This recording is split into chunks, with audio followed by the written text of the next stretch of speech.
really sensitive. Hey everybody, this is Alvin. This is Parapants. Do I smell okay? Oh, yes, you smell great. Smell just as good as you always. We watched 4 animes. And I think that kind of was I think this is too much for me to hold in my brain. Wait, you only watched 2 and I watched 2. You can't keep 2 anime stories. I can't keep 2 animes in my brain? No, it's a lot. Oh, that's ridiculous. I'm like weak as ever, and I can hold 2 animes. Why do you feel so weak? You know why, idiot. What was that? You speak for the audience. You know why? It's because you're fasting and you haven't eaten for a few days. We're still doing the show. You're gonna. I can do the show. All right. Well, yeah, Parapants is fasting, so she seems a little low key. Don't hold it against her. That one person who listens to this fucking show. All right, you want to go first? Or you want me to go first? I'll go first. Go first. What is your first show? My first show is the Itou. No. You gotta get the title. I know the title. I know. Junji Ito Collection. Yeah, the Itou Junji Collection. Itou Junji. I don't know which name goes first, but I remember this author as the one who did the Tomie series. I don't speak Japanese. What does that mean?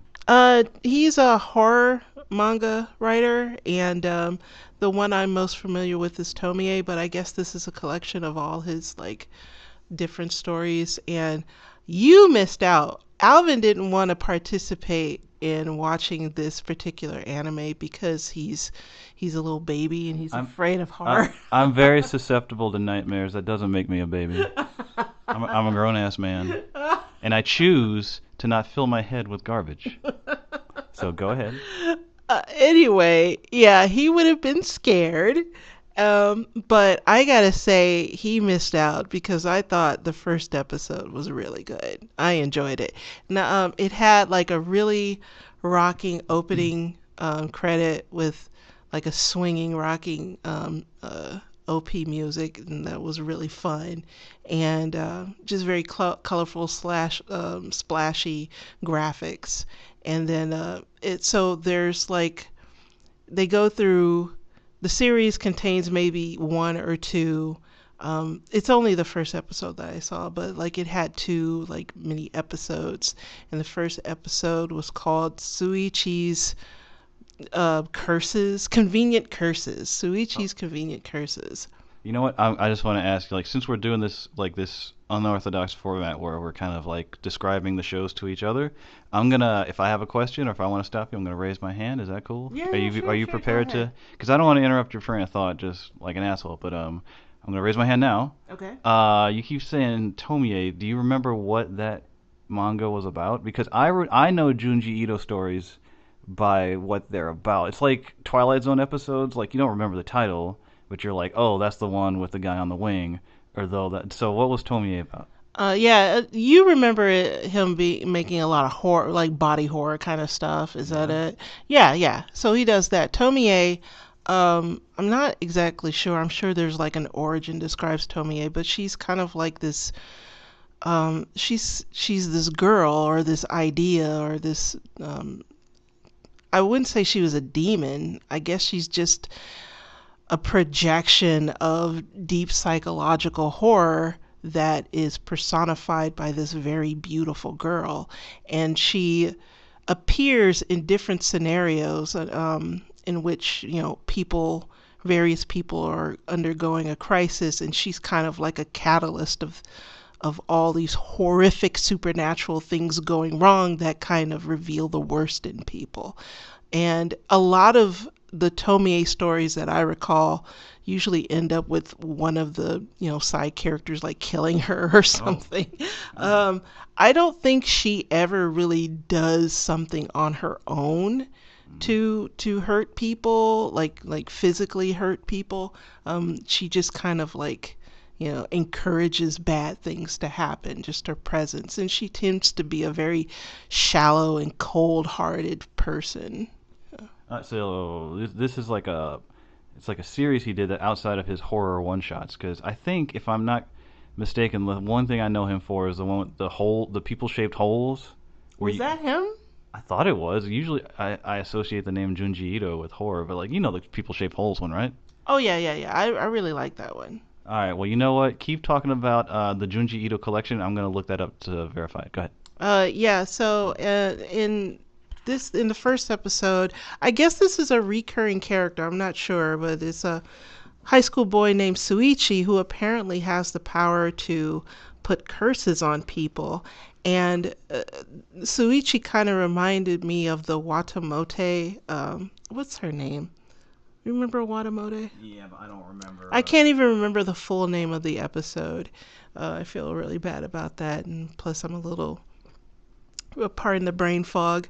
But he's a kind of like a sulky, sullen, delusional, antisocial high school boy with delusions of grandeur and unfortunately the ability to um, via supernatural means like curse people and harm them.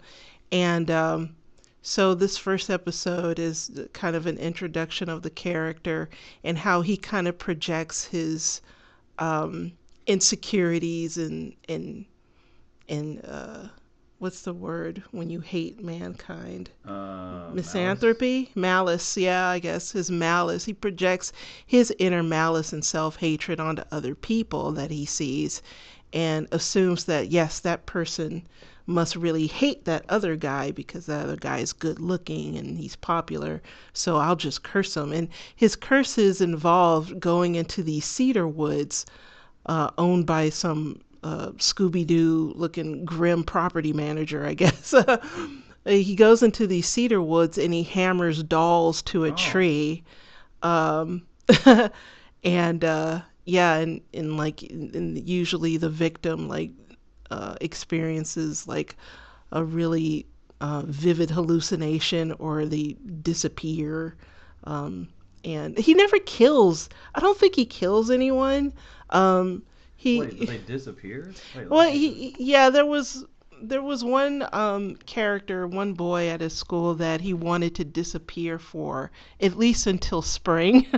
I don't know. I don't. He says to himself, he speaks a lot to himself that he's actually a harm. He's not a bad person. Uh-huh. He finds a frog in the woods. And he takes the frog home and keeps it in a box full of water as a pet. Mm-hmm. So he says that he's not a mean person. So I guess that means that he doesn't kill anyone, but he does like cause a lot of psychological harm to people. And his family, like his family's totally normal. He's got an older brother and older sister. He's jealous of his older brother because everybody in his family looks normal but him. He's like all sunken eyed and grisly looking like an Adams family member. Uh-huh. And I think he's kind of harboring some sort of unrealized sexual attraction to his sister. Nice. Because he keeps tormenting her with like frogs and spiders and stuff, and deep down he's a coward himself. But it's actually more funny and lighthearted than it sounds. I wouldn't say lighthearted. It is some dark and grim stuff there, but like there's really no Mm. death, and there's not like any gore so far. So it was just kind of funny seeing this guy, think so highly of himself. He thinks he's the best thing since sliced bread, to drag up an old cliche. No. But I won't go too deeply into the series mostly because I can't remember everything Should that have taken happened. notes. I don't care about the notes. See the damn Well, thing. well, hold on. All right, so you said there's two episodes, right? Yeah, well that okay, so Suichi, the first episode involving Suichi, it took up most of the run of the episode. And the last one was a little bit more disturbing, but they didn't go into it very deeply. I suppose that's going to carry into the episode 2, but uh, it's a dark and stormy night, and we see inside this mansion there's a father, and uh, a girl. You hear a girl's voice referring to her father, asking what's wrong, and he looks at her, and he's got like this sort of shooken look on his face because the voice is coming from a doll, but the doll is animated, and apparently there's some sort of strange disease going about where little girls slowly turn into dolls, and the parents have to burn the dolls. Oh. Yeah. They have to burn the dolls, or else the dolls will transform into some grisly, nasty, scaly monster that cracks open from their heads, kind of thing. See, I don't need this shit in my life. It's like, burn your daughter or she'll kill you. Ah, that sounds like a good story. Let me write that. I'll have that done before lunch. It's like, hey, Itou or Junji, you want to go play some skee ball? It's like, hold on, I got to finish this story. Your dog is going to cut the brakes on your car and cause you to crash. So you have to kill him. Yeah, I don't know about that. I'll have to work on that. Yeah, I wonder, like, Itou, he's just, kind of sitting at an izakaya, and, his friends invite him to play, invite him over for a good snooker game. Yeah. And he's like, huh. Snooker game, eh? Yeah, snooker.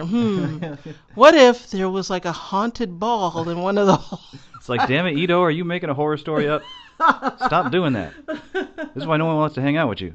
He's like, come on, man. I can't help myself. He said, like, I can see Itou said, like, oh, Kenji kun, you still have those hemorrhoids? Oh. It's like, shut up.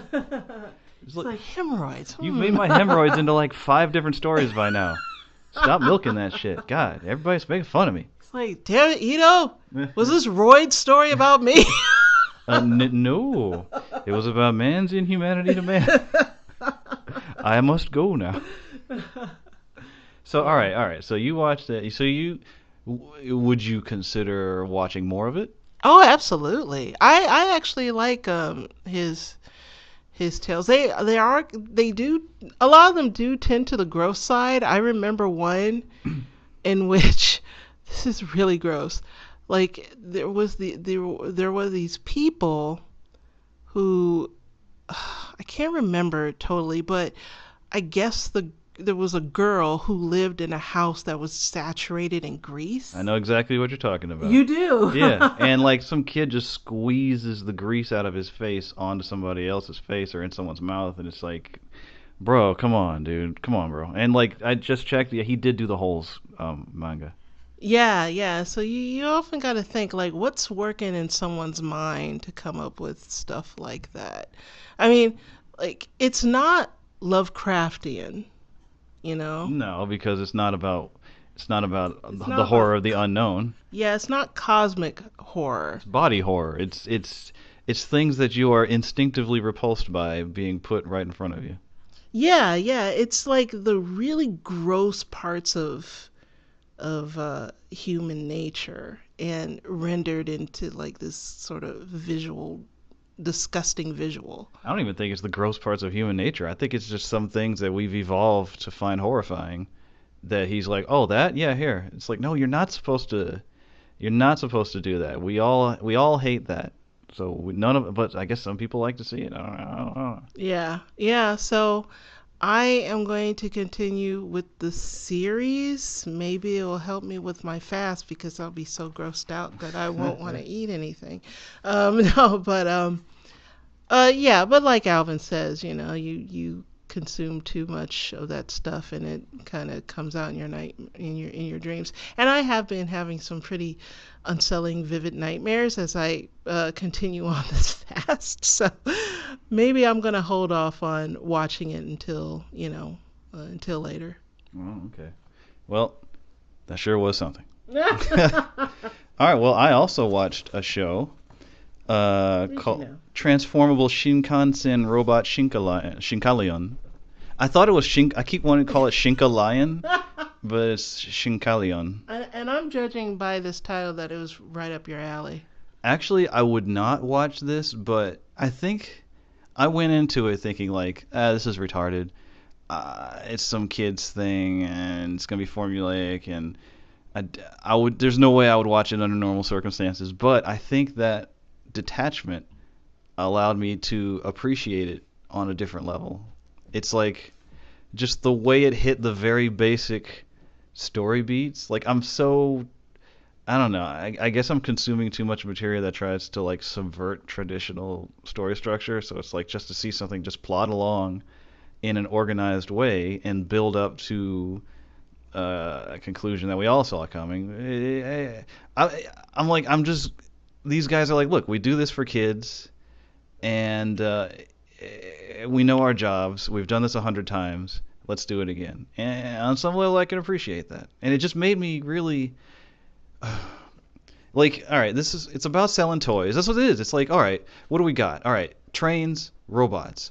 Boom, make a fucking cartoon. And we're over here in the West. Toys R Us is closing. Why is this Toys R Us closing? Because there's no good fucking toys. Why are there no good fucking toys? Because our cartoons are like Adventure Time and shit.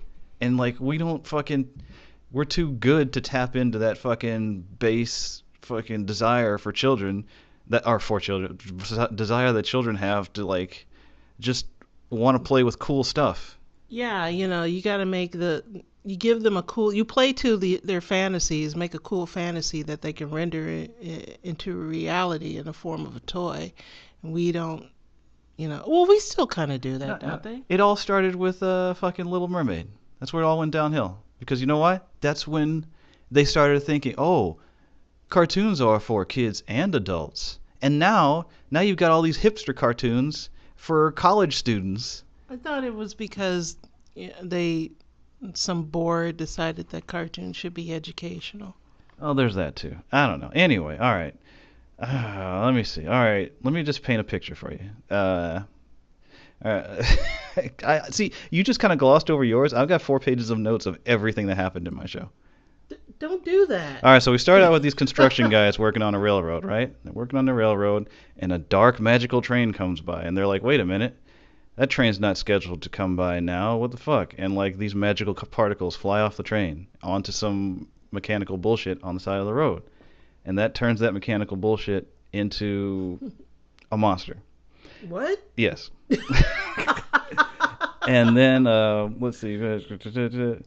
Magic railroad or capture. So they deploy, what they do is from a satellite, they deploy a capture field and surround the monster in a capture field so it can't get away. And they're like, okay, the capture field will last for 56 minutes, and we got to defeat this monster before the morning train comes, because people are on the morning train. They got to get to work. And they're like, all right, we got to deploy. Why don't they just cancel the train? You can't cancel a fucking train. The whole country will come to a halt. And so they're like, all right, we got to deploy a Shinkalion. And the Shinkalion comes out, and it's like they're all, I don't know if they transform at this point or if they're already robots, but for the most part, they're robots. And it's like, why are they trains? I mean, I know why they're trains.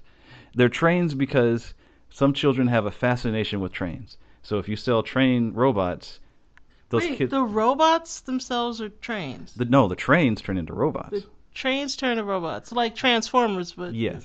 Was there ever a Transformer that was a train? Astro Train. Really? He was a triple changer. Of course you. He changed it to a train and a space shuttle. Why from a train to a space? Because sometimes you gotta roll and sometimes you gotta fly. That doesn't make any sense. There was another. Let me catch my train to my shuttle. Oh, I don't know.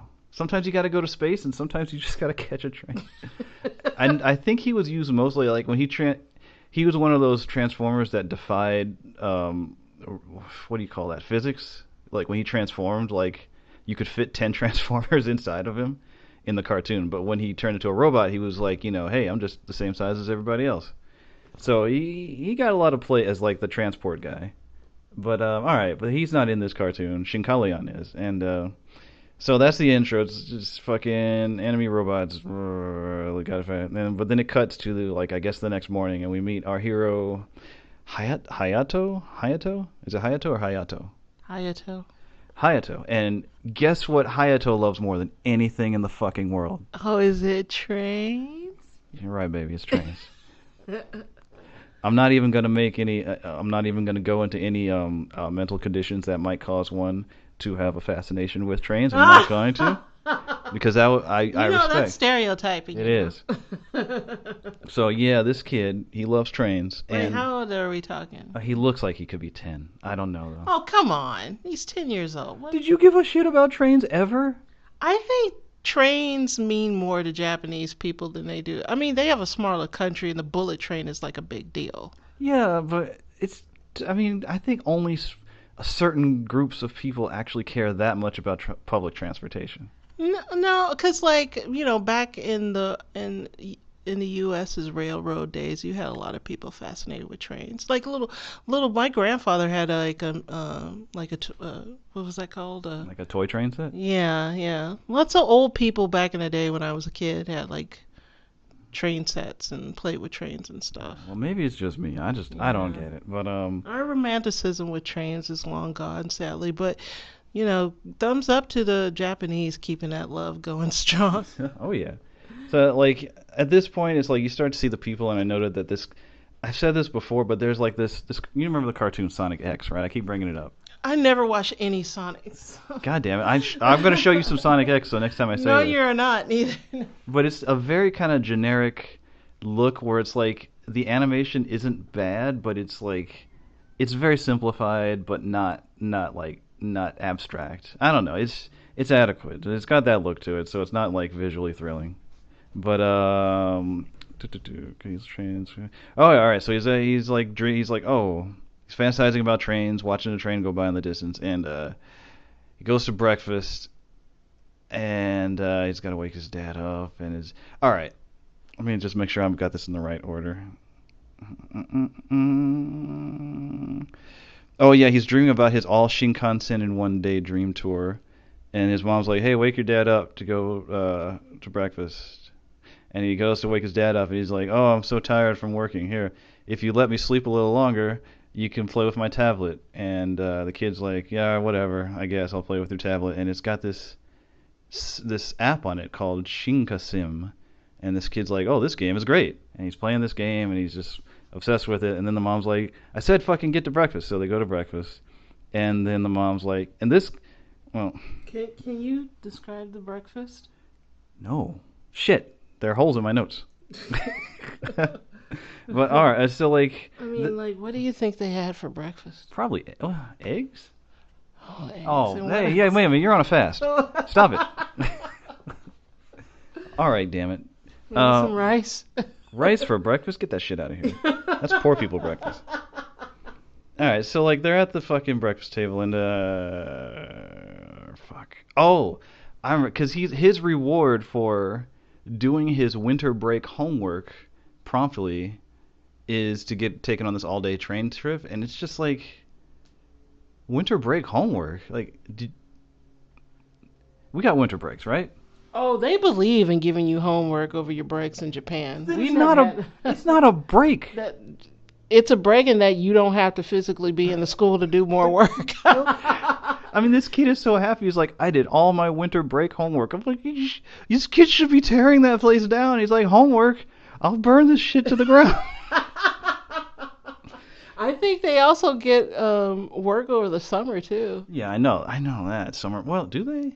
Well, do they? Aren't their summer breaks like a month? Yeah, they have like a ridiculously short break. Oh man. Well, I think they also have lots of other breaks like throughout the year.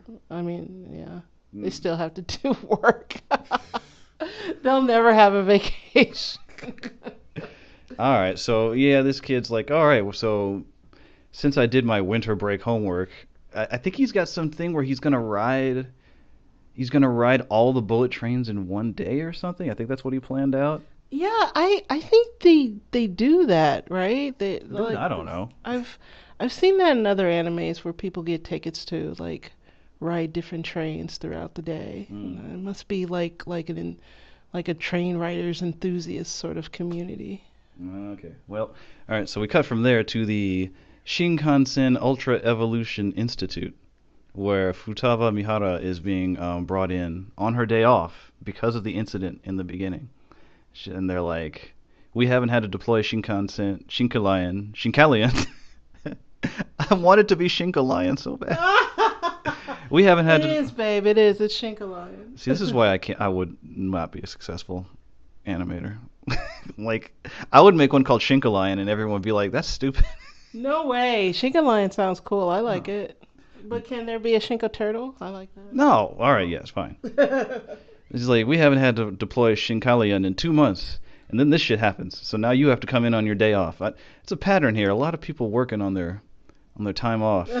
Maybe they're trying to like instill hard work in the kids, and like you said, tell them that they'll never get a break. Yeah, and don't let a little thing like a monster stop you from coming into work. There's no excuse. No, she's coming into work because of the Well, monster. no, I mean like all those commuters. That's why they Oh have to yeah. like get rid of the monster before the first train, so those people can get to work.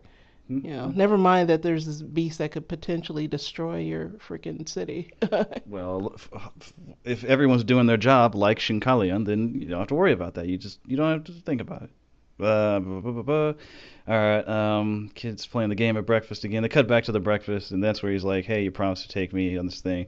Find out he's got a sister named Haruka, who's like not really plussed about trains. She's like, "Nah, you go ahead." We go back to the Shinkalion base, and they're examining the monster they captured, which is called an unidentified giant monstrous being. Wow, that's so technical.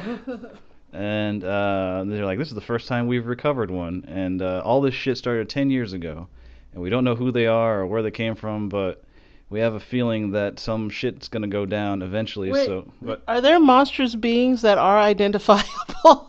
if they are, they're probably handled by an equally adequate department in the Japanese government.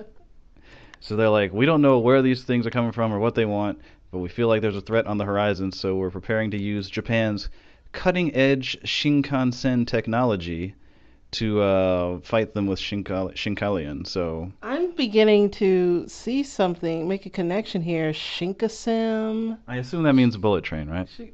Oh, you think? Oh yeah, maybe. I I don't know. probably should have looked that up before. All these freaking notes. They didn't say like if it would help. I mean, they don't say in the beginning, "Hey, by the way, Shinkansen means bullet train." Okay, just so you're not confused. All right. So they're using bullet train technology to protect the Earth from monsters made of metal and junk. Blah, blah, blah, blah. The UEII. What does that stand for again? The Ultra Evolution Institute with another I. I don't know what the last I is Oh for. my god, I'm so glad I didn't watch this one because I'm too tired to remember any of this stuff. Don't go to sleep, damn it. All right, so they're like, we used to protect passengers, routes, and schedules, and now we protect all of Japan from unknown threats. Do So keep in mind that we have two other shows to go we're through. this much like the Shinkansen, we are going to get to the station on time. All right, fine. So then we go back to the main character, Hayato, Hayato, Hayato. Hayato. Um, and with his dad on the bullet train, and I thought the people who were fascinated with trains, like Train Spotting, like that whole movie, right? I thought that the fascination was watching the trains come in. I didn't think that they actually got off on riding the trains. But apparently this kid loves riding the train too. I don't know. I thought the whole fascination with trains was the mechanism by which they all come and arrive on a certain time and kind of like how they looked doing it. Maybe that's something else I should have looked into too. You don't know anything about that? I don't care about trains. Stay with me. Stay with me. I don't care. I mean, I like to ride the train. I don't really necessarily like seeing them outside of riding them. Okay. Yeah. So this kid's on the train and he's fucking happy as hell. And tells his dad his dream is to drive a bullet train like his dad used to do. He's like, well, that was a long time ago, son. Now I work in the train museum, and yeah. So this guy's like, oh, I'm gonna go get some coffee. Stay here. They're actually in the train station. Not this is before they get on the train. My bad. So this kid's waiting for his dad to get coffee, and he meets this other girl, Ueda Azusa, Azusa, Azusa, and she's like, hey, I'm going to this shrine to make a YouTube video because I'm gonna be like this. I'm gonna be a YouTube sensation. No, it's my job as a current YouTube sensation to make this video. A schoolgirl's first time as a mic. Do you know what a Maiko is? A Michael? Because it showed an image. Miko? No, Maiko. It showed an image of what looked like a geisha girl. So I guess. Oh, a Michael. Yeah. Okay. Yeah. Michael. No. She's like like a an apprentice geisha. Oh. So this girl, Ueda, I don't know what her first name is. Azusa, I guess is her first name. She's got a YouTube channel, and the theme of her YouTube channel is an elementary schoolgirl's first time doing X. So she's like, "Hey, check it out! I got 107,000 views." And Oh, she's not actually going to be a Maiko. She's just like, hey, kind of like, was it like Tim Rose Dirty Jobs? Where she like yeah, it's Mike Rose Dirty Jobs. Micro, yeah. Yeah, Like only instead of dirty jobs, it's doing little schoolgirl things and being made up and eating exotic foods around the country. But so he's like, yeah, whatever, fuck your YouTube, bitch. But then like the YouTube below hers is unidentified mystery train, and keep in mind this happened within 24 hours. It's got 200 million views. Now, how many people do you think are in Japan? a little more than 200 million. You think so? Because I don't know. It's another thing I should have researched before setting up this comment. But yeah, that's a lot of fucking views for maybe at this point their population has exploded. They've started having babies again, and now Japan has 1 billion people. Well, maybe that's international too. 200 million people across the world are looking at a mystery bullet train. I don't know. Maybe it was really cool. All right. So first time X, mystery bullet train. Are these life forms each time they get different? Oh, I think they're back in the base talking about the thing. Wow, what the hell? That's on my notes. Oh yeah, I jumped ahead. All right. So yeah, he's talking to I'm just gonna skip ahead. He's on the train. His dad gets an emergency call. He's like, because he's with the Ultra Evolution Institute with another eye. I don't know what the other eye is. And but you don't know that yet. And he gets a call and he's like, I'm sorry, son. We got to cut this day short. And I know it's special to you. I'm going to make it up to you. And of course, this kid's cool. He's not like some Shinji bullshit character who's like, oh, my dad doesn't love me and everything sucks. He's like, no, that's okay, Dad. I believe in you. I know you wouldn't do this unless it was important. And so he's like, thanks, son. But then he leaves his ID card with his son, and his son's like, oh, no, my dad's not going to be able to get to work unless he has his ID card. I better follow him. So he goes to the museum, and he uses his ID card to get in this lonely, out-of-the-way door. And he's like, oh, this is a lot of space. This is weird to have in a train museum. And then he goes up, and he sees behind a door his dad's in there in this command center with these people. And the UMB, the unidentified Monstrous being. giant monstrous being, has reactivated as now fucking shit up under the museum, and his dad's like, fuck. Do they have status fucking shit up? Yes. FSU. The FSU. But two of the Shinkalions, they have 3 Shinkalions, and the 2 that they have active were fucked up in the fight with the giant monstrous being.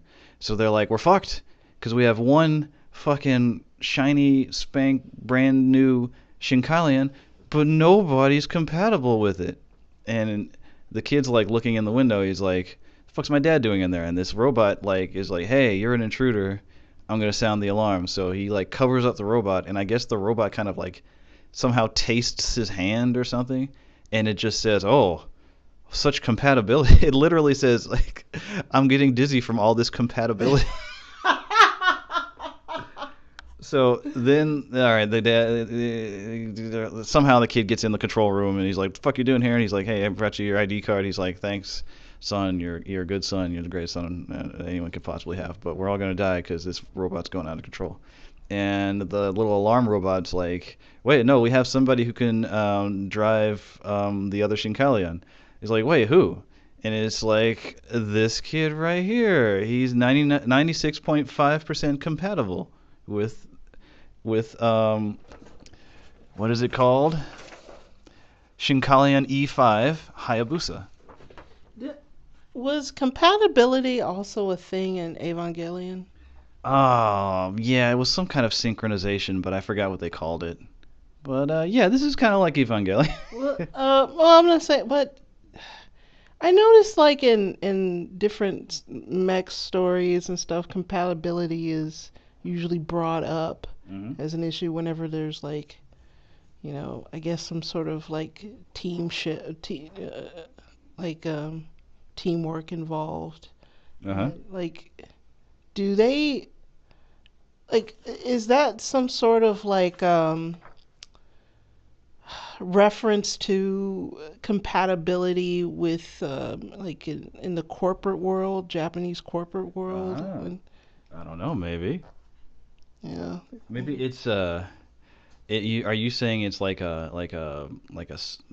subtext of conformity and how important it is? I'm saying that right now I would love to have a cheeseburger. No, you start talking like that, you're gonna break your will. I'm kidding. I'm You kidding. gotta stay strong. Yes, yes, very strong. I'm compatible with. You are 0% compatible with the cheeseburger right now. Yeah, I have no compatibility with the cheeseburger. All right. So they're like, well, even with his compatibility, he hasn't even run through any simulations. And he's like, oh, simulations? You mean like that game my dad let me play on his iPad? And they're like, what? So yeah, he gets in Shinkalion and whatever. It's like he gets a cool fucking spacesuit when he walks in, and activate control speed. Oh yeah, they fucking had this trans. He gets in Shinkalion. No, yes, Shinkalion E5, and it's got these fucking cool ass fucking. It's got these sequences of like starting up the train that really makes you. It's like that was, I think, a major point in me really appreciating like people who knew that they were just making a kid's cartoon, because it's like insert your thing in the slot. No, not that. But then like, all right, press the mechanism, and it's all shiny and glowy, and it's something a kid would want to fucking do. It's something a kid will pretend he's doing on a playground, and it's why do we not get that anymore? Yeah, because we have apps that'll do that. Ugh. All right, and then like so the I don't know what. Okay, And yet they mention an app. I wonder if they have like an app. probably Yeah. you win the game and it directs you to your nearest toy store. It's like, wow, you're the best Shinkalion player. Now go get your mom's credit card and go down to this motherfucking toy store. You know what I'm saying? Well, they probably have like some microtransaction on the app too.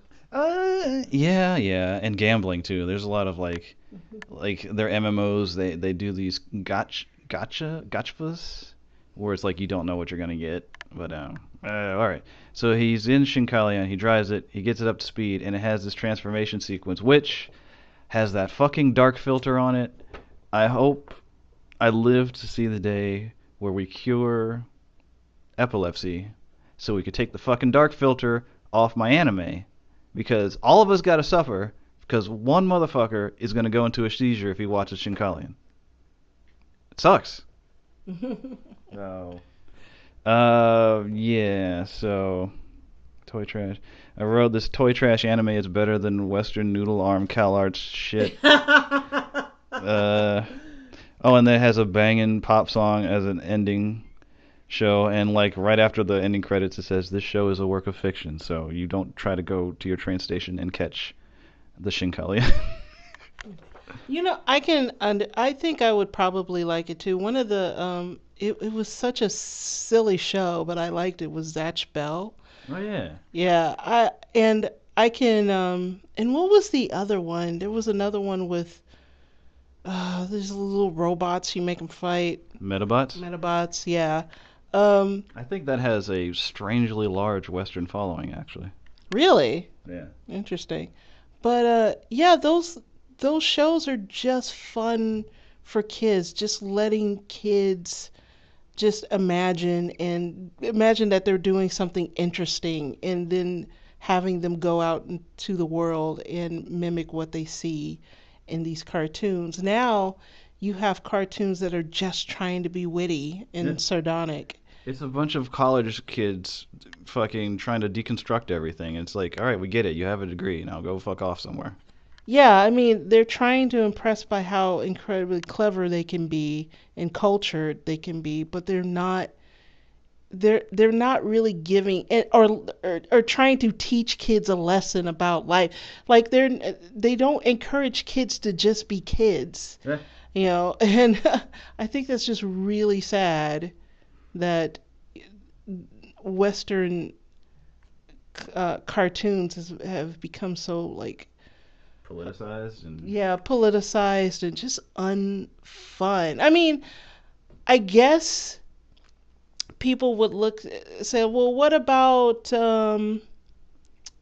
Despicable Me or what's some other stupid like like all those Illumination cartoons, like yeah, the because I singing never one. yeah, because I never watched them. Like well, what about or like Zootopia? What about those? What Oh, about those? Zootopia. Well, Zootopia was political as hell. What are you talking about? No, no, no. I think a lot of people look at those cartoons and say, well, those are for kids. Yeah, Um, indoctrinating kids. or like every like yeah illumination production is like oh those are all for kids and I'm like but they're all about trying to teach them something significant. Yeah. It's all lecturing. You know what Shinkalion doesn't have? It doesn't have lectures about diversity or inclusion or gender. It's a little boy who loves trains who gets to pilot a train robot, and that's it. That's it. One thing I notice about all those in those Western animation is that you don't you don't allow the kid to act out what they're seeing in the cartoon. Elaborate.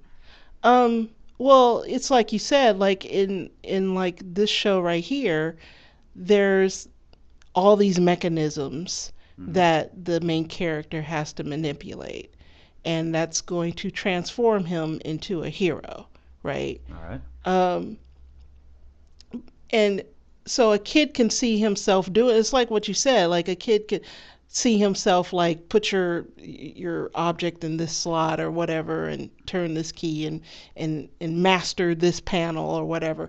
And that's a cartoon that lets kids if you have a toy version of all that, then that's something that, kids can like, well, I can pretend like I'm one of these characters in this cartoon, Uh-huh. and and simulate that experience. But in Western animation, we don't. There is nothing like that. I think we might. I think Ben 10 might have done that. And I was With thinking of what? another, like having devices and sequences and things that kids could mimic. But that was still Ben 10 was like 10 years ago. But when we say Western cartoons, like we're just thinking of like what are we thinking of? Like Adventure Time, Rick and Morty, Well, Rick and um, Morty isn't really for regular kids. show, just that CalArts shit. Just no kid wants to watch that CalArts shit. Well, I mean, the things that are for kids are usually 3D animations. Like oh, you mean the movies or Yeah. I don't know. I don't know. I don't have kids. But yeah, yeah. So that was and like so he transforms and but he doesn't fight. That's the next episode, which I'm not gonna watch, but I can appreciate it. So that was the end of Shinkalion. Yeah. We don't I think what it is that our cartoons don't encourage kids to be heroes. They We had Big Hero 6. I didn't watch that, but it's got hero in the name. It's a movie. Disney. hero big hero. Oh, the robot? Yeah, some balloon robot in a red suit. I don't know. Was that about being a hero or was that teaching them a lesson about crap? I think they probably learned several lessons. Well, look, you've got all those, girl positive movies that teach you that being a girl is the best, and then you have to be the best girl you can be just by being a girl. You have to be the best you can be by being yourself. That's what they teach. You don't have to achieve or do anything. You don't have to Just pull have any to, levers, just being myself is a challenge. and you get highly rewarded at the end. All right. Well, we're only halfway through, so. Well, that's whose fault is that? So what other show did you watch? Anyway, we go from a boy who loves trains to a girl who loves, can you guess? Chocolate? Chocolate. I don't know. What horses? She loves books. Get. I was gonna say something insensitive. Yes, you Uh, were. Continue. Marchen Madchen. Oh, I'm so glad I didn't watch that. It's a magical girl show with a cast of really cute moe-esque girls. and a protagonist an awkward, friendless girl who retreats into the world of books whenever she feels stressed out or anxious or um, just all around just Unhappy or? yeah, unhappy. I get the impression that her after her mother died, her father married another woman with a daughter, and now Imagine it attends the same school with her stepsister, but So it's like that show with the lesbians, right? no, it is not. Well, all right, same setup. I'm just saying. Anyway, Imagine after having like getting a talk down by her older stepsister, she runs off, purchases a bunch of books, like I do when, I'm having a bad day. I go to Amazon and just kind of like, you know. She purchases a bunch of books and she goes to a burger joint and just kind of loses herself in the world of books. And she discovers an odd book that she doesn't remember purchasing in her bag. And she takes it out and it looks very strange and it's got all this like this mystical writing on the cover. Is it a current? Is it the Quran? Is that what you said? I didn't say anything. No, no. I'm keep going. You're an idiot. It's a TV guy. No, she tries to open it, but she can't for some reason. I guess it's magically bound. And she sees a hooded person run by. Oh, it is. And you're such an idiot. It's not the Quran. I didn't say that. Keep going. She sees a hooded person run by, and the hooded person looks very much like the mage on the cover of the book she had just read. And so, of course, she follows the hooded person who runs in the street, and she noticed that no one can see the hooded person. And so she says to herself, of course, this is an actual mage. And for some reason, I want to be friends with this person. So she follows the hooded mage in an alley. Hooded mage is like, why the heck are you following me, dog? And, I never said the protagonist's name. Protagonist's name is Hazuki, I think. Okay. Hazuki is like, I want to be your friend. And and of course, when somebody, when a complete stranger just says they want to be your friend, of course, you put up like you say a magic spell and you blow them the fuck off while you take off in your broom. Wait, hold on. What exactly does this magic spell like? Does it imprison the girl? Or what does this magic spell do? I think it just kind of blew, like physically pushed her off to the side or something. I can't remember. And then you take off on the broom. Yeah, I don't know why she would need to do that, but I guess she had to obfuscate, her escape, because it's like, hey, how come you can see me? You shouldn't be able to see me or whatever. But she took off. Hooded girl takes off on a broom, but she leaves her bag behind. She was carrying a bag and I guess she just forgotten it. And Hazuki picks it up and sees the girl flying in the air, and she follows the person to some strange library. There's a world of books, beautiful books, and she follows the hooded person. The hooded person says some sort of secret word to a bookcase, and the bookcase opens up. And she disappears on the other side of this open bookcase, and it closes again. Hazuki, what? Do you remember what the secret word was? Madian. It's the name of the show, March Madness? Yeah, it's called March Madness. Okay. She said March Madness. Right. Hazuki's book, even though she can't open it, it glows, and it opened the bookcase, and she just kind of like I guess a wind kind of blew her into this other world where there's this magic school with a lot of girls, and there's lots of cute girls, and there's some scene where she's running around naked while another girl runs after her. Nice. Because she's trying to find the hooded person she really desperately wants to be friends with and return her possessions to her. And one thing leads to another, and it turns out that the principal of the school recognizes Hazuki as somebody with the magic power that actually could attend the school. So it's like a Harry Potter thing. So like, Uh-huh. oh, like you've got the gift. You're another Madchen or whatever, maiden or whatever, March Madness thing. And so it kind of ends there.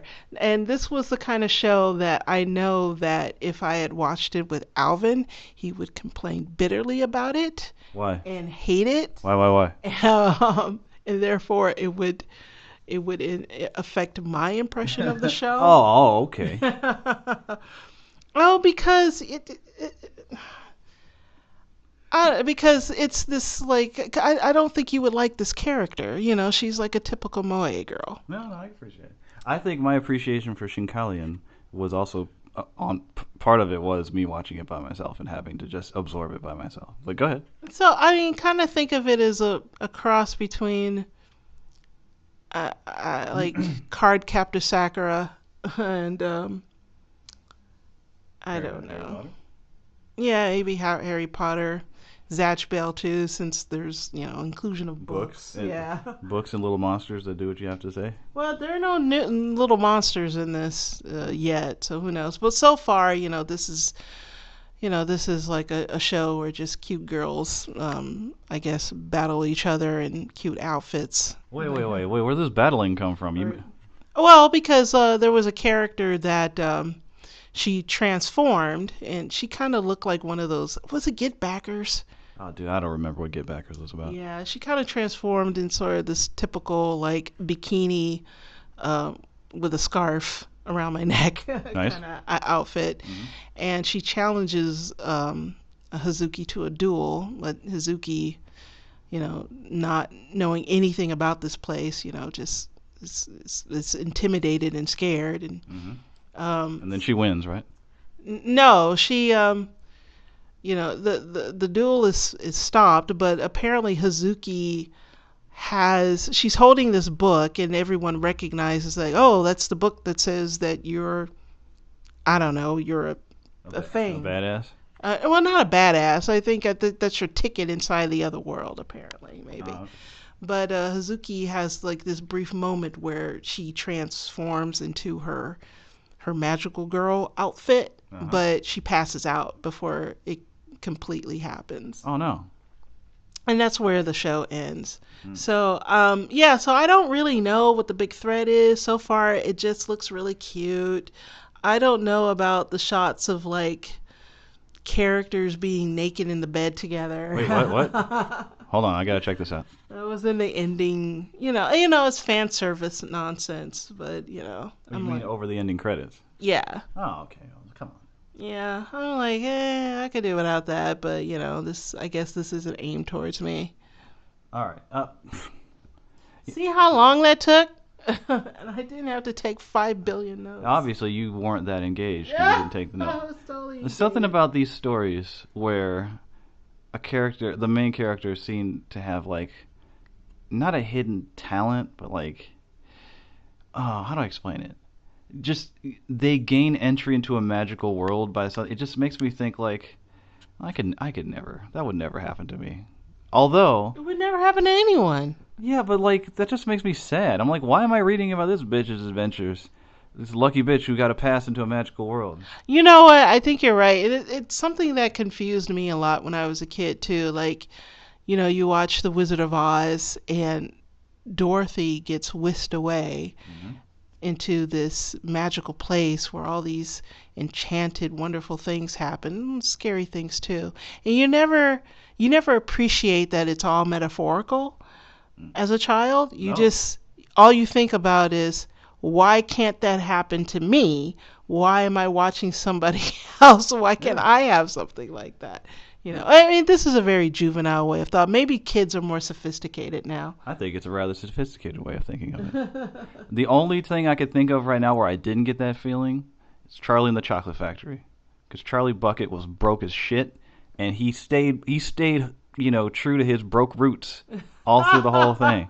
But he inherited the chocolate factory. At the very end, it's like I didn't feel like, oh, fuck this lucky bastard. I'm like, I was rooting for him. I'm like, yeah, man, you go on in there. And it wasn't like Harry Potter where he wasn't the chosen one, even though he was he. What? I mean, What? Charlie No, Bucket. no. Charlie Bucket proved himself. Mm. That's why he was chosen. Harry Potter was the chosen one just Before, because, yeah, because of his parents and Voldemort and shit. yeah, because of lineage, But Charlie Bucket, and this is why, I could appreciate Charlie Bucket as more of a hero than say Harry Potter, because Harry Potter was just put upon a path. Mm. I mean, of course, Harry Potter had choices to make as well, but it just seemed like he was destined, since he came into Hogwarts. Everyone's like, Harry Potter, Harry Potter, oh my goodness, Harry Potter. Everybody Yeah. made a big deal out of him, but Charlie Bucket was just some poor ass kid. Yeah, he was nobody. He got in there, and like everybody else was like, "You're nobody. You suck." And he's like, "Oh, I'm just happy to be here." Yeah, and he didn't have to have like this like overly sad story. I mean, yeah, he No, was poor, but he was happy to be poor. he had a loving family, Yeah. and he was, a happy kid when he was the happiest kid on the planet when he got that damn ticket. Yeah. He could have went the rest of his life just on that memory alone. Yeah, that's true. If he didn't get the chocolate factory, and he was in and he got to see the tour of the chocolate factory and all the wonderful things, he could have rode that way for the rest of his life. That's Yeah. how wonderful a kid Charlie Bucket was. But yeah, like these kids, like, and then he gets the keys to the palace only after he proves himself. Actually, in my memory, like I half the time I don't even remember that he inherited the chocolate factory. That was like it seems like an afterthought to me. No, yeah, I guess so, because they don't make it, because it wasn't revealed until the very end. Yeah, but it's also like that's not like really what he wanted. It's like he wanted something kind of plain and normal, and well, not normal. Yeah, I think that's a good point. Yeah, Charlie didn't go to the chocolate factory with the intent of wanting it to own the factory. He just wanted to see it. Yeah. And but he was given the factory after he's shown his selflessness. Um, Yeah, I think a lot of these stories, it's like, oh, I want to be a princess, or I want to be a witch, or I want to be something great. It's like this guy's like, I just want to take a tour of a goddamn chocolate factory. But and yeah, and when I see like characters like this one, it's like, oh, I don't have any friends, and you talking about March Madness? yeah, March Madness. I don't have any friends, and all I do is read books, and that's it. I'm like, well, like, What's wrong with that? well, I'm sensing that this thing just kind of happens to her. Hmm. You know, she didn't make the choice to go, she like the book just kind of falls into her lap. It falls into her hands. Like, what did you do to get? Well, I guess with Well, she did put in the effort to follow that dude. Not everybody would have done that. yeah, and I guess the golden ticket kind of just falls into. Oh yeah. Well, I mean, he does try to get it as best he can, but yeah, it does kind of. Didn't Slugworth give him a ticket on purpose, or no? Is that his name, Slugworth? Yeah. I'm not sure. He does. I don't know. But all right. Well, do you think you'll be watching more of this anime? I think I will. You say that a lot. I am keeping true to my word on Babysitter's Club, Okay. because that's an adorable show, and it's so cute and it's so relaxing. You know what's not relaxing? Oh boy. This other anime I watched. Actually, it's kind of relaxing. Koi wa Ameagari no Yoni, which I guess translates to after the rain. So, basically the gist is like this. It's kind of a love story between a recently divorced 45-year-old restaurant manager and a high school girl. What? What? Wait, hold on. Hold on. Don't give me that look. Wait, run that by me again? All right. Well, let me start at the beginning. No. A romance between a 45-year-old man Recently divorced with a child. and a high school girl? Can I finish? I already don't want to hear this shit. Oh no, but you. All right, so like you meet this girl at this school. She's sleeping on her desk, and this one guy's like, there's this. She's the main character. She looks like I don't know why, but she looks like some Leiji. Is it Leiji Matsumoto, Galaxy Express? Like she's got this real thin look with the long hair and the big eyes, but she looks different from I think the other cast members. But whatever. Like she's got to go to work, and before she goes to work, this really Genki kid who likes her is like, hey, maybe what are you doing here? Can I get your number? Da, da, da. And he ghosts on her Wait, because how old is he? he's in high school too. Okay. He's a classmate. So I wrote down Galaxy Express looking bitch. But and then like the girls' tracks team is getting ready, and she kind of looks forlornly because not forlornly. This chick spends a lot of time just looking kind of spacing out. But I think the story. I always get confused how to order this, but like I think the story that they reveal is she was on the track team, but she injured herself, and you'll find out later in the episode that after one of her chiropractor visits treating the injury, she goes to this cafe where she meets the manager and gets a crush on her. But anyway, all right, she walks by the track team practicing, kind of looks back for a second, and then let's fuck it, go to work. She works in a cafe, and there's this one bitch in the cafe, this older waitress that's always shitting on the manager, the guy that you find out she's like got attracted to. His name's Kondo, and he's a really nice guy. And he's out there apologizing because the chef burnt up some shit. And the waitress is like, look at that nigga, always apologizing. That's why you always gonna be a manager, son. That's why your ass is divorced at 45, because you ain't got no spine. I'm like, wait, isn't he your boss? Jeez. Yeah, she's a real bitch. But yeah, he's out there apologizing like because he brings the bibimbap back, and he's like, hey chef, good looking guy, don't try not to overcook the bibimbap, and they show it, and it's got these black lumps in it, and the guy's like, I guess, whatever. Oh, they actually had bibimbap on the It show? was just rice in black lumps. You wouldn't have liked it. Oh. Does it get better? No, there's no food porn in this, as far as I Oh. can tell. So, please, black lumps. Oh yeah, the chick said he's gonna try kind of guy who'll be a manager forever. Okay, so main character is kind of fawning over. You're not sure at this point, really. I mean, she kind of looks at him weird, but she looks at everybody weird. I'm talking about the main character looking at the manager, and like she goes into the office to eat her lunch. All right. So you get it. You kind of get the feeling at this point that she kind of likes him. Then she goes in the office to eat, and she's like, "Oh, there's a kid in here. What the fuck is that kid doing here?" And they're like, "Oh, that's the manager's kid." And she's like, "Wait, what?" And then she drops her shit, and then the manager comes in, and he's like, "Hey, what's wrong?" And she just fucking glares at him like he cheated on her or something. How old is the kid? Oh, he looks like he could be like anywhere between 8 and 10. So, office is Kondo's kid dropped her shit on the floor. Oh, but then like, all right.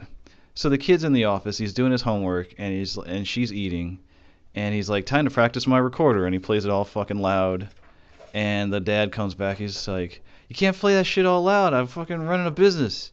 And he's like, "Well, how am I supposed to get good grades if I don't practice?" So dad's like, "Whatever. I gotta go back to work."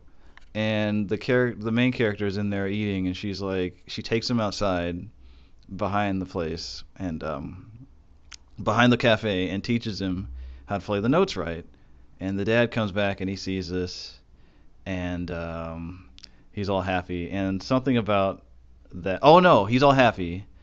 And then she's back with that same waitress who said that the kid belonged to the manager, and she mentions that the manager's divorced. And I fucked it up because the reason she's mad is because she thinks, oh, he's married and I can never have him. Mm-hmm. Now she finds out he's divorced, then she falls in love with him again. So there you go.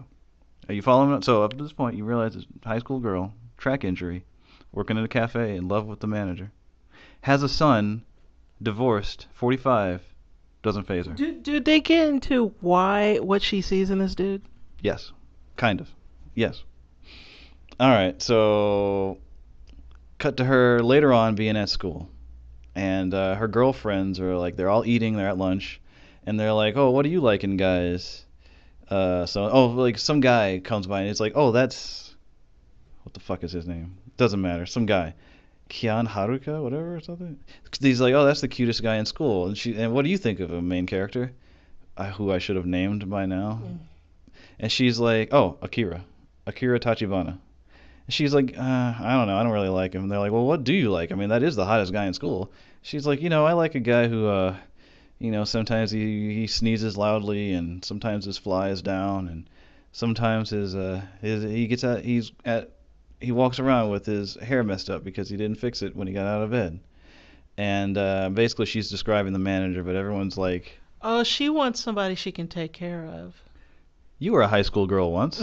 I was indeed. So, ever have the eye for any men, a little older, maybe in their 40s? I'm not talking about that. Oh, you were so high-minded when I started this, and yet this anime is really about you. No. You're lucky I came along when I did. Can I speak? I never in my life had an attraction to someone old enough to be my dad. So let me run this by you. You're in high school.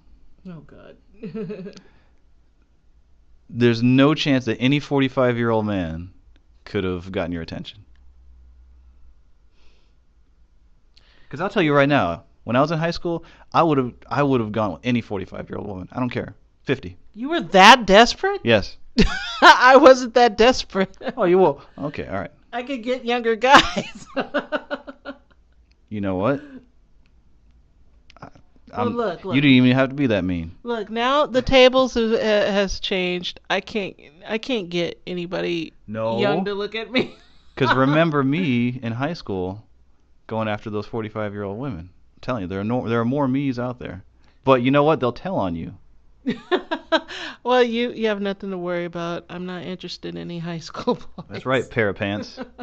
Damn it. All right, so she's describing this guy she likes, and it's like while she's describing this guy she likes, like this really kind of makes me sad. I hope they don't keep fucking with this kid, but like that same kid who tried to get her number in the morning, he's like, when she says, "Oh, I like guys who sometimes forget to zip their fly," he's listening and he unzips his fly, and then she's like, "Oh, and I like the bed hair. He like messes up his hair." And he's like right around the corner from them. And then he's like, I like them that sneeze loudly. And I think he sneezes. And they're like, get the fuck out of here. Well, girl's talking. But yeah, she cucks this kid again. Man, I gotta change clothes. Okay. Okay. Well, I hope this manager does the right thing, turns her down, and she finds an age-appropriate match with the boy who wants her attention. After this, who do you like thing, she meets her friend from the track team, and she's like, hey, it's gonna rain. I could tell because my leg injury acts up, and it always does that when it rains. And I was thinking to myself, is that good storytelling? Constantly reminding people in sly ways of little factoids that have deeper meaning later in the plot. Only if it feels forced in the conversation. Okay, good. All she talks about are things that come up later in the story. Yeah, so I don't know. In the very beginning they were putting out hurdles, and one of the hurdles was broken. So, given the way this writer or team of writers likes to foreshadow things, maybe she fucked her leg up on that broken hurdle. I don't know. So later you'll see it and you'll be like, But all right, she's talking to her friends, like, so there's a shame you quit the track team. She's like, yeah, whatever. And she's at work, and she's talking to another waitress, not the bitch one, another one. She's like, hey, what do you like in a guy, coworker? And she's like, well, I don't like the cook, and I don't like that other cook, and I sure don't like the manager because he's smelly. And as she's saying this, the manager's coming around the corner. He's listening.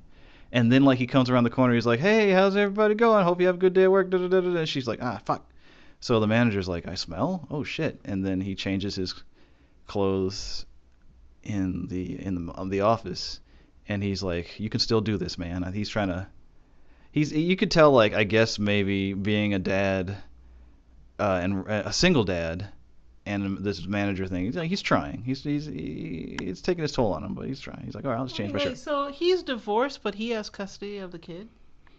I guess, yeah. Maybe in Japan, like they are actually fair to the fathers in Japan, Ay, unlike some other countries where the man has no say. Usually, the dad doesn't get full custody unless a mom is a confirmed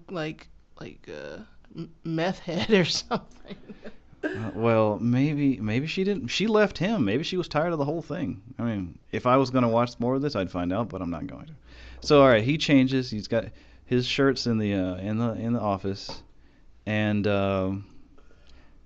later on, the main character Akira, which I thought was a boy's name, is eating her lunch again in that office. She sees the shirt. She slowly walks up to it, and as she does, Oh no! yeah, I know. She starts flashing back No. to that one rainy day when she's walking out of the chiropractor's office. And it's raining, so she's sitting in a cafe. And this manly hand comes up and lays a coffee down. She's like, I didn't order this.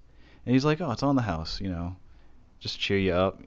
I know what it's like to sit and have to and wait for the rain to end. And he does a little magic trick where he's like, check this out. He pulls out his hand and he squeezes it really tight. And he opens it, and there's some cream in there that wasn't there before. And she's like, oh, okay. And he's like, well, have a nice day. And I think it was at that point that she was like, I'm going to get this man. And I'm going to make him mine. I thought you were gonna say that she smells his shirt. What I'm describing is the flashback as she slowly creeps up to the shirt. No! Grabs it with both hands, presses it against her face. Oh, no! And just huffs the shit out of it. What the hell, Japan?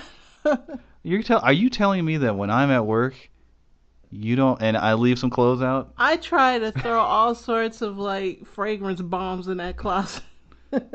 If you really, I won't come within a foot of your smelly drawers. If you loved me as much as this anime waifu loves her man, I'm gonna leave some clothes out No tonight. woman loves a man that much. Wait, are you telling me women don't do that? They only do that to men they can't have. Only crazy ass bitches do that. So you've never huffed a shirt? No!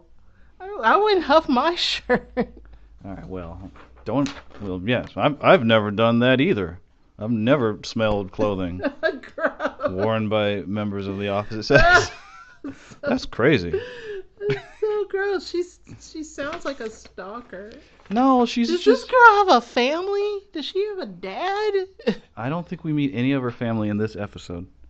All right, so. Oh, and he catches her. And the manager is like, oh, and then she puts the shirt down, goes back to the table, blushes a little bit, and resumes eating. That's it. So that's what you're supposed to do. It's raining again later on. Everybody's off work. And I don't know if this was intentional or not. Maybe I'm reading too much into it. But two cooks, the manager, the main character, are sitting in the office. The two cooks are like, fuck, it's raining. This sucks. And the waitress who's a bitch comes in, who said, like, that's why your ass is divorced, and that's why you're always going to be a fucking manager for the rest of your life. She comes in, and she's got a raincoat. And then she's like, blah, blah, blah, I've got a raincoat, I'm going to go buy. And it seems like he waits until she leaves to pull out 3 umbrellas. And I don't know if that's because he knows that she's being a bitch to her, or if it's just something I'm reading too much into. But as soon as she leaves, he's like, yo, I got these extra umbrellas. And they're like, all right, you're great, dude. And he offers one to the main character. She's already got one, and they have a little banter, whatever. And main character goes outside, standing in the rain, and we are met again by the boy who likes her. And he's like, hey, you work here? That's great. Hey, blah, blah, blah, we should exchange IDs. Or maybe he says that in the morning. Does he say that in the morning? Or does he say that now? No, because, I think she asks him, before she goes out in the rain, she asks the manager, hey, do you have any, what's your ID for your whatever the Japanese equivalent of AOL Instant Messenger is. And he's like, ID? What are you talking about? And she's like, never mind. You're too old. And then she goes out, and the boy's like, hey, we should exchange IDs so we could chat. And she ghosts him again. And the manager is watching the exchange. You can't hear him, but as he's watching, he briefly imagines what looks like a younger version of himself talking to her. And he's like, that's silly. And then he goes in. So I don't know. I don't think he's gonna take her up on it. I think he's gonna do what you said and just be like, hey, life is longer than you think, and I'm old, so it wouldn't be right. We're from two different worlds. That's where I think this is going. Thoughts? I would never watch the show. The purest love. Get the hell out of here. So yeah, I do believe the purest love was in Super Lovers. You keep bringing up that show. Oh man. All right. Well, yeah. So that was After the Rain. I lost it in my notes where the real name is. Koi wa Ameagari no Yoni. Level 4 animes. How do you feel? Sleepy. All right. Well, let's try to cut it to 2 next time. That was a little long. I'm gonna go long because I have to. Oh boy. Yes, I do know that. Yeah, that's right. All right. Well, any last words? Good night. All right. Good night, you guys. Next time.